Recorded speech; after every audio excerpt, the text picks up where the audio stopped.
yak-yak yang mau balik ke arah Gorakchep, membawa seluruh perlengkapan logistik untuk orang-orang yang nginep di base camp sana. Everest Base Camp! Ikuti jejak saya, jejak petualang. Kalau di Indonesia namanya daun jelatang. Langsung tinggal dimasukin bahannya tuh, terus digiling, udah keluar berupa tepung. Hi, Sven. Hi, come here. Bye, thank you. Hi. Yeah, made by me. No. Drink.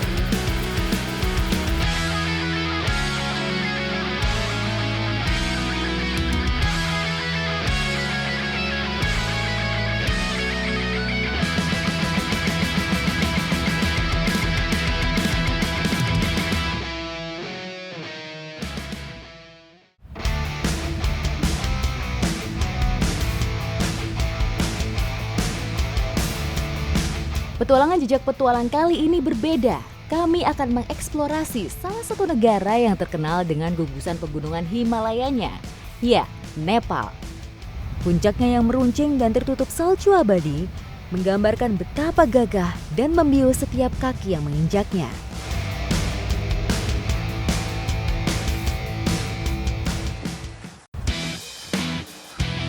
Pada perjalanan saya menuju ke Everest Base Camp, saya sangat beruntung. Selain disuguhi pemandangan yang sangat indah, saya juga diberi kesempatan bertemu dengan beberapa fauna gunung. Mereka seakan ikut menyapa kami. Burung monal Himalaya adalah burung nasional Nepal. Ia terkenal dengan mahkotanya yang indah dan bulu berwarna-warni yang dimilikinya. Bernama latin Lophophorus impeyanus, burung monal Himalaya juga ditemui di beberapa daerah di India. Fauna kedua yang menyapa kami adalah kambing gunung. Sore hari adalah waktunya untuk mencari makan bagi mereka. Otot yang kekar menjadi salah satu ciri khas kambing ini.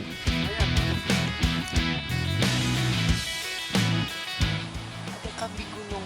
Yang kelihatan banget perbedaannya sama kambing biasa adalah ototnya kekar sekali kayak binaragawan. Ini biasanya jantan yang dominan, alfanya, makanya dia berani turun-turun sampai ke bawah dekat sama manusia.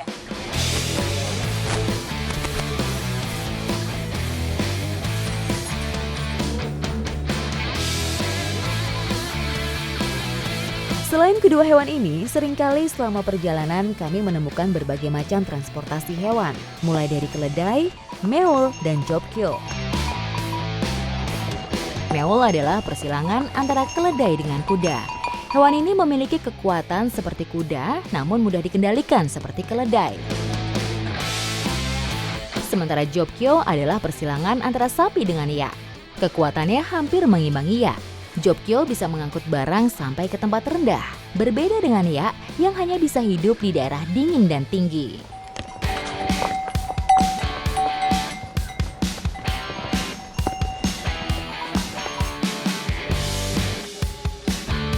Hewan-hewan ini membawa berbagai macam perlengkapan logistik, mulai dari kentang, nasi, hingga sayur mayur dan daging. Tak jarang juga mereka bertindak sebagai porter, membawa tas-tas para pendaki.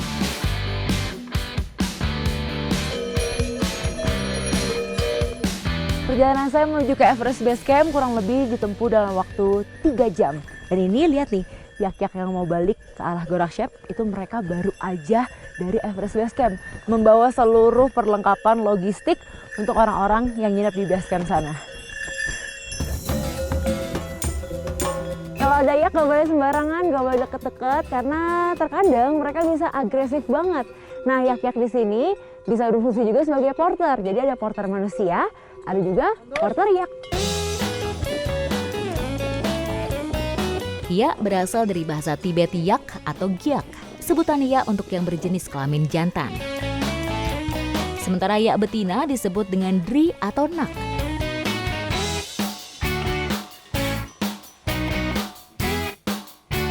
Hewan ini sekilas seperti kerbau, merupakan binatang asli pegunungan Himalaya. Perbedaan yang paling terlihat antara kerbau dengan yak adalah bulunya yang tebal dan lebat menjulur di sekujur tubuh.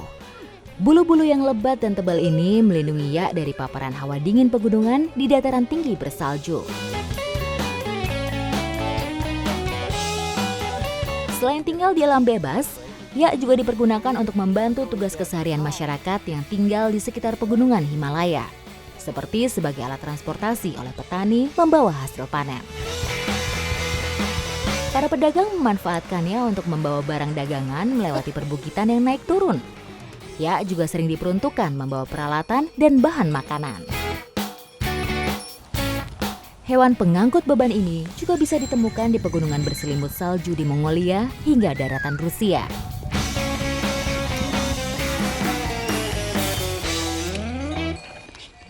Ada sekumpulan rombongan yak yang lewat, dan ini salah satu alasannya kenapa yak masih jadi moda transportasi utama di sini. Karena rambutnya yang tebal, kekuatan yang luar biasa. Jadi mau cuaca seperti apapun, tetap bisa dibawa seluruh kebutuhan logistik.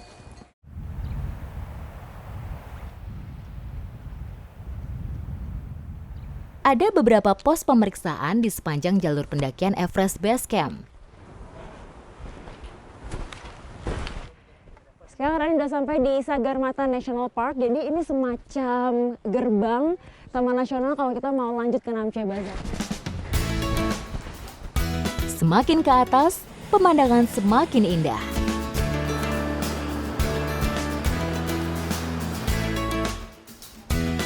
Setiap jembatan yang dilewatin sepertinya punya pemandangan yang berbeda. Kalau yang pertama tadi, sungai yang bagus banget kanan kirinya. Kalau di sini, yang indah adalah hutan pinusnya. Saya bisa melihat dua jembatan gantung. Jembatan gantung yang di bawah adalah jembatan lama yang sudah tidak digunakan lagi. Jembatan yang di atas adalah jembatan baru yang digunakan pendaki saat ini.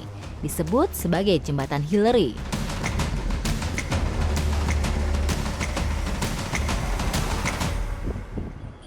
Ini adalah jembatan terpanjang 130 meter dan juga tertinggi yang ada di jalur Everest Base Camp. Ini jembatan terakhir, jadi bisa dilihat pemandangan di sini fantastik sekali, menakjubkan. Ini adalah pemandangan paling bagus yang saya lihat. Jadi jembatan ini tuh baru ada 4 tahun yang lalu. Sebelumnya pakai jembatan yang lama, dan sebelum ada jembatan yang lama, dulunya Tenzing Norgay and also Edmund Hillary, dia pakai jalur lama itu dia. Bendera warna-warni juga selalu menghiasi jembatan-jembatan ini.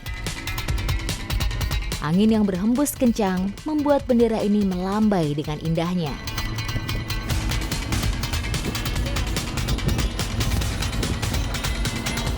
Hari sudah semakin sore. Saya harus mempercepat langkah agar bisa sampai ke Namche Bazaar sebelum gelap. Cuaca dingin semakin menggigit. Perjalanan Rani sampai ke Namche sebenarnya tinggal 3 jam lagi. Tapi treknya nanjak terus. Perlahan namun pasti kami terus mendaki. Setiap lelah menghampiri, pemandangan indah menjadi oksigen baru bagi kami.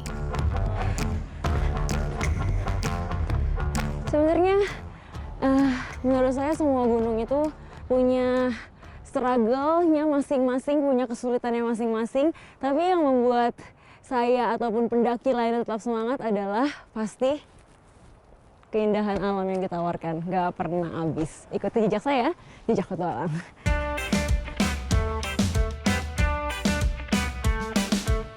So, this is Namche Bazaar. Yes. You already arrived? Akhirnya sampailah kita di Namche Bazaar di ketinggian 3.440 meter di atas permukaan laut. We will stay here for 2 days. Tonight. Oh, tonight.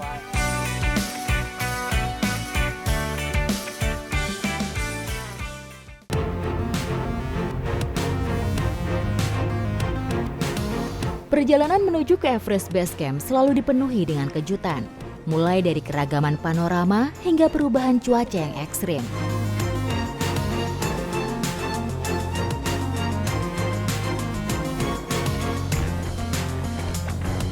Hai guys, hai.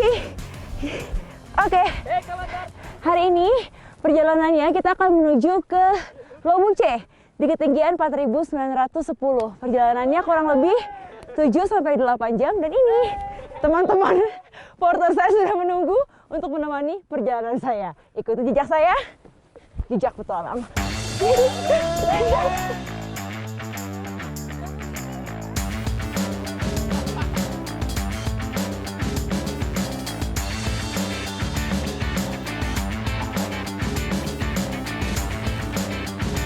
Hujan salju yang turun tiba-tiba membuat perjalanan menjadi lebih berwarna. Dingin namun magis. Itulah salju di pegunungan Himalaya.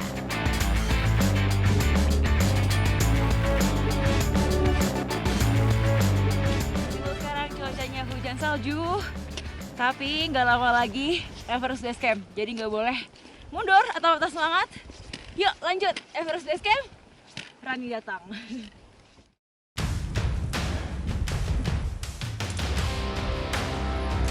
Pendakian menuju ke Everest dari Everest Base Camp masih harus melalui proses yang panjang.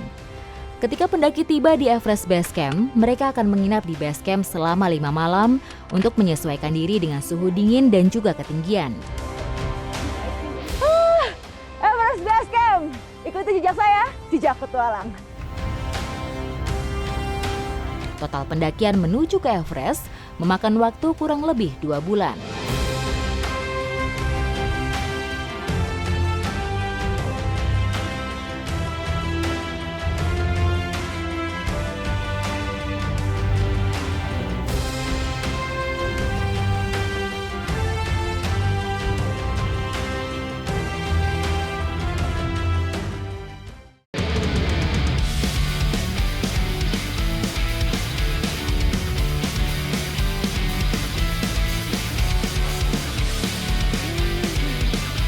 Dari Everest Base Camp, bangun-bangun langsung disambut sama salju yang tebal. Semalam saya tidur, salju belum setebal ini, dan ini udaranya super dingin di sini. Tapi nampaknya belum banyak aktivitas karena biasanya orang beraktivitas tuh mulai dari jam 8 di base camp ini. Jadi saya mau lihat-lihat dulu. Ikuti jejak saya, jejak petualang. Berbeda dengan petualang lainnya, tim jejak petualang mendapatkan kesempatan untuk menghabiskan malam di Everest Base Camp. Merasakan kehidupan sehari-hari para tim ekspedisi yang bersiap-siap menuju ke puncak tertinggi dunia. Suhu dingin menjadi salah satu tantangan yang harus saya hadapi saat menginap di Everest Base Camp. Berada di sekeliling glasier membuat cuaca 2 kali lipat lebih ekstrim dibandingkan daerah lainnya di sepanjang jalur pendakian. Meskipun dingin, namun cuaca pagi ini sangat cerah. Gugusan pegunungan Himalaya membuat saya terpukau dan terpesona. Setiap tahun posisi Everest Base Camp selalu berpindah, mengikuti posisi glasier. Biasanya tim ekspedisi mendirikan tenda di atas es yang benar-benar keras agar keamanannya terjamin. It's really cold last night. Yeah. Ya. Nah, di sini lebih hangat sedikit. Nah, ini adalah dining room, jadi tempat semua orang berkumpul untuk makan, untuk bersantai, dan suhunya di sini juga lebih hangat dibanding di luar.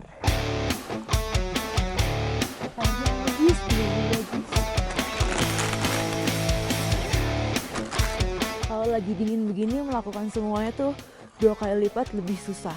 Bibir beku, jari-jari beku, semuanya beku. Otak saya juga mau mikir untuk ngomong susah karena kedinginan. Untuk itu saya dan tim harus terus melakukan aktivitas agar tubuh terasa lebih hangat. Satu operator ekspedisi bisa membawa hingga 20 orang pendaki pada setiap musim pendakian. Biaya yang dikeluarkan untuk menuju ke puncak pun tidak tanggung-tanggung. Dimulai dari $40.000 atau setara dengan 500 juta rupiah hingga miliaran rupiah. Tak heran karena operator tim ekspedisi harus mempersiapkan semuanya dengan matang.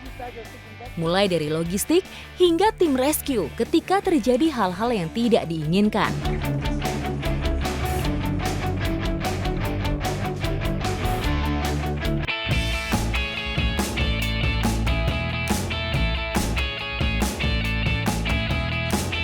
Selagi di pegunungan Himalaya, tak ada salahnya jika saya juga mencicipi kuliner khasnya.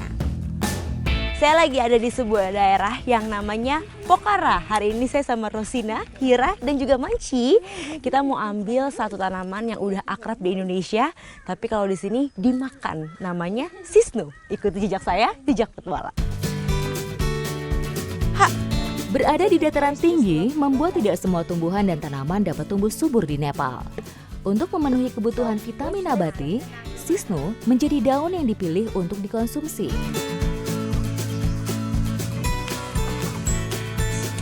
This one? No. Ayo, kalau di Indonesia namanya daun apa? Kalau di Indonesia namanya daun jelatang, nyebabin gatel tapi bisa nyembuhin pegal-pegal. Nah, nggak semua bagian bisa kita makan, jadi yang diambil harus yang bagian atasnya yang masih muda-muda. Daun sisnu bisa ditemui di daerah yang memiliki kelembapan yang tinggi. Jenisnya pun beragam. Ada yang berdaun kecil dan yang berdaun besar. Namun jenis manapun tetap memiliki racun yang menyebabkan gatal-gatal pada kulit. Di sini tuh jelatang atau sisnu bisa ditemui di mana saja. Ini posisinya nggak jauh dari rumah, dari jalur warga setiap hari ke kebun. Banyak banget daunnya. It's okay, it's okay. Tadi Rosina ngenain tangan saya pakai sisnu. Aduh, sakit banget. Bener-bener loh, gatelnya bener-bener gatel. Di Nepal, Tosiciodendrons radicans ini sudah menjadi makanan tradisional yang masih dikonsumsi hingga saat ini. Tentu saja cara mengolahnya harus hati-hati agar saat dimakan tidak timbul efek gatal yang berasal dari racun daun ini. Sudah dapat cukup sisnu tuh, udah banyak. Hati-hati jangan kena tangan. Nah, biasanya di sini diolah jadi sayur-sayuran untuk makan sehari-hari. Rasanya kayak apa? Ikuti jejak saya, jejak petualang.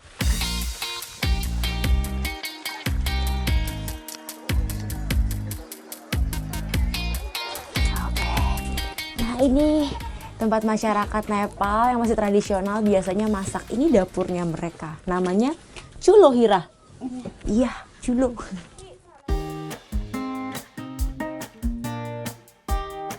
Dapur yang terpisah dari bangunan utama menjadi ciri khas dari rumah tradisional di Nepal. Tanah liat berwarna merah digunakan sebagai cat untuk rumah tradisional.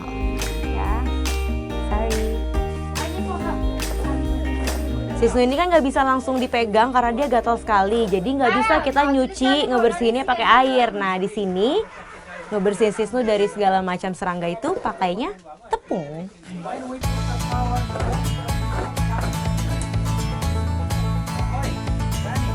Cara ini membuat daun sisnu menjadi bersih tanpa perlu menyentuhnya.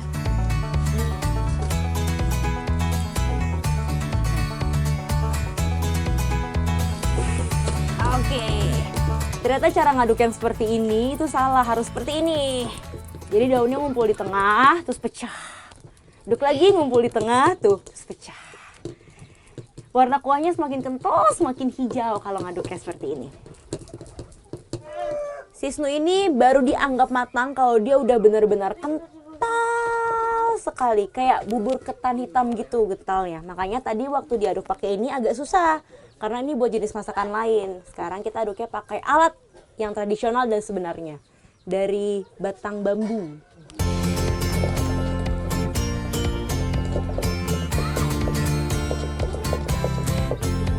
Meskipun menimbulkan efek gatal, namun daun sisnu menyimpan banyak manfaat jika diolah menjadi minuman atau makanan. Salah satunya adalah melawan reaksi alergi. Daun ini berfungsi sebagai antihistamin yang baik untuk menyembuhkan gatal-gatal akibat alergi.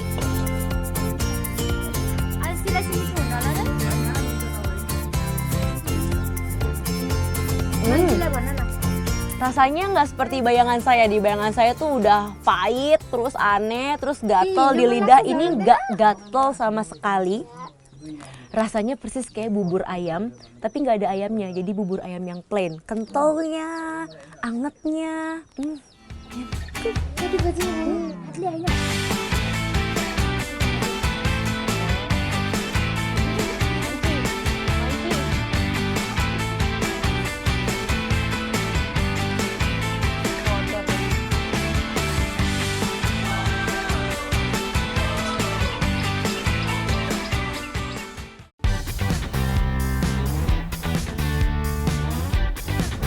Perjalanan saya ke Nepal hari ini, saya main ke desa Idi Deorali sama Ama Apsara.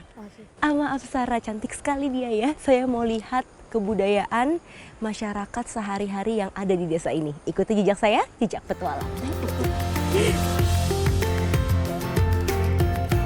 Idi adalah nama sungai yang berada di sepanjang desa Deorali. Sungai ini menjadi salah satu sumber mata air bagi masyarakat desa. Pemandangan indah menjadi salah satu ciri khas desa ini. Jika langit cerah, Gunung Vistil yang gagah dapat terlihat dari halaman rumah. Wah, betul-betul beruntung sekali ya. Kita di rumah. Namaste. Saya udah sampai di salah satu rumah tradisional yang ada di Nepal. Sapaan khasnya, namaste. Namaste, Ama. Nah, itu harus banget kayak ketok pintunya di sini. Ada berbagai macam kegiatan, ada yang lagi duduk santai sore-sore, ada juga yang lagi pinsing, pinsing mile. Itu adalah makanan pokoknya masyarakat Nepal. Ikuti jejak saya, jejak petualang. Pinsing artinya menggiling. Setiap hari masyarakat mengolah mile menjadi tepung untuk diolah menjadi sumber karbohidrat. Tepung mile yang dapat bertahan cukup lama menjadi salah satu alasannya. Ini alat gilingnya unik menurut saya. Karena lihat deh, tuh. Dia jadi satu sama bangunan rumah. Jadi setiap mau menggiling nasi atau beras istilahnya millet di sini, langsung tinggal dimasukin bahannya tuh. Terus digiling, udah keluar berupa tepung. Ini dia salah satu spot favorit saya di rumah tradisional Nepal, dapur. Selain bentuknya yang unik, dapur di rumah ini memiliki aroma rempah yang khas. Ini dapurnya. Jadi kalau di rumah tradisional Nepal, dapurnya itu pasti ada di luar rumah. Jadi dia punya ruangan besar sendiri, lihat tuh. Lumayan besar kan? Tepung mile akan diolah menjadi dido. Namun sebelum mengolah makanan pokok, saya dan Didi akan mengolah terlebih dahulu lauknya. Tentu saja salah satu makanan khas Nepal, gundruk. Tidak sepanjang tahun sayur mayur dapat tumbuh subur di Nepal akibat dari kondisi cuaca. Sehingga masyarakat cenderung mengawetkan sayur hasil panen di musim panas dan semi. Lagi saya potong kecil-kecil ini namanya gundruk. Gundruk itu adalah sayur yang dikeringin.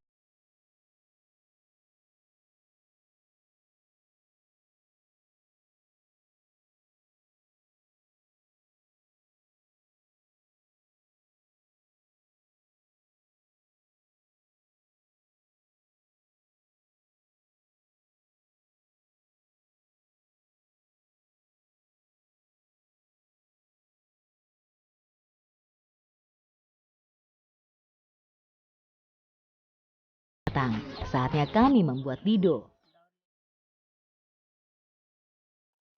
Proses pembuatan dido terbilang sederhana. Kuncinya adalah air yang mendidih.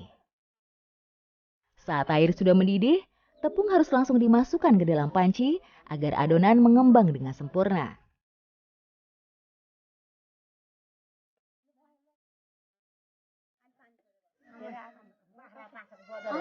Nah, tadi pas airnya lagi mendidih-mendidihnya, milletnya langsung dimasukin terus dengan cepat, zut, langsung lengket. Kalau di Indonesia menurut saya ini mirip kayak sagu. Aroma harum sudah langsung menusuk hidung saya. Oke. Saatnya saya mencicipi makanan tradisional Nepal yang hanya bisa ditemukan di desa ini.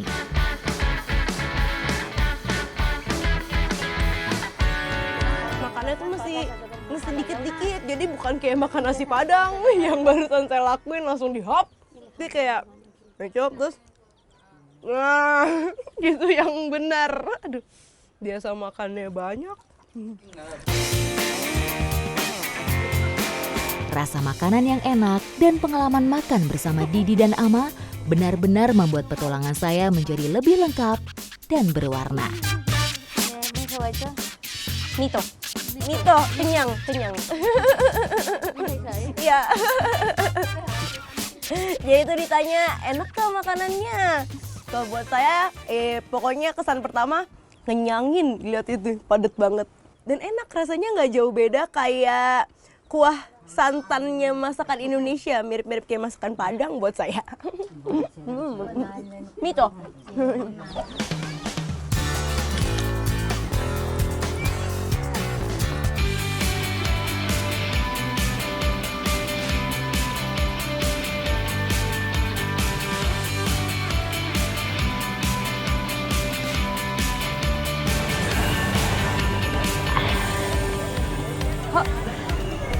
Saya sudah sampai di salah satu pasar terbesar yang ada di Kathmandu. Ini disebutnya Pasar Asan.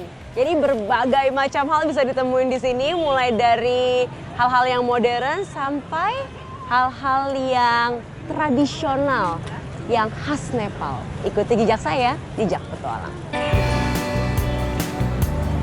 Seperti pasar tradisional pada umumnya, Pasar Asan tidak pernah sepi pengunjung.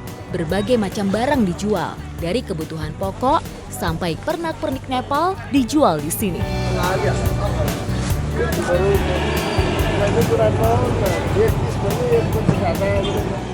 Keuntungannya, kalau datang ke pasar pagi-pagi di seluruh belahan dunia, saya rasa kita masih bisa nemuin jajanan-jajanan tradisional yang cuma ada di negara itu. Kayak ini, salah satunya teh, tapi pakai rempah-rempah, namanya japati. Ini dia salah satu jajanan tradisional yang bisa ditemui di Pasar Asan, teh masala. Teh bercampur rempah-rempah ini terkenal dengan cita rasanya yang tajam. Japati menjadi rempah yang dipilih untuk campuran teh masala ini. Belum mencobanya saja, aroma tajam teh sudah menusuk hidung saya.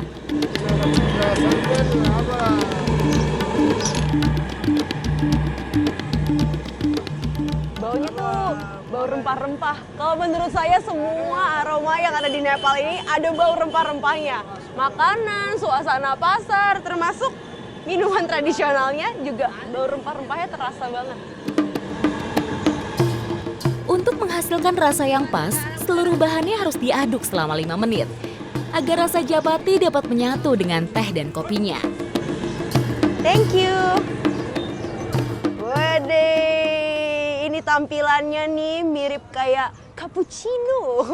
Warnanya coklat muda terus di atas ada toppingnya. Jadi ini tehnya dari Nepal, terus biasa dikasih topping kopi lagi. Jadi menurut saya ini rasanya akan beragam sekali. Rasanya ada manisnya, tapi rempah-rempahnya yang terasa banget di lidah sama hidung saya kalau hembusin nafas. Rasanya yang khas akan selalu mengingatkan saya dengan suasana Nepal. Saya pun ingin mencoba belajar untuk meracik teh masala ini. Oke, sir. How can I make it? Slowly, ya? Yeah. Menurut saya ini tehnya unik banget. Bisa dibawa resepnya ke Indonesia karena rasanya enak. Nah, karena saya orang Indonesia, jadi harus tahu juga cara buatnya. Japati. Hi, sir. Hi, come here. Bye, thank you. Hi. Ya, made by me. Drink. Mimpi apa saya semalam tiba-tiba jadi penjual teh di Pasar Asan di Nepal. Nggak di Indonesia, nggak di Nepal, tetap jadi pedagang. Semuanya pakai ini.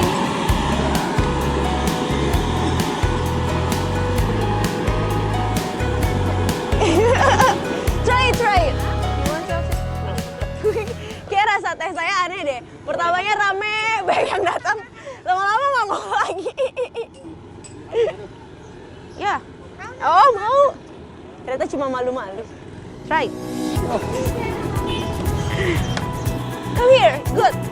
Namaste, namaste. Ya, selesai juga pengalaman saya berjualan teh di Pasar Asan, sungguh luar biasa. Ternyata orang di sini ramah-ramah banget, langsung pada datang, pada beli. Petualangan saya jadi lebih berwarna. Ikuti jejak saya, jejak petualang.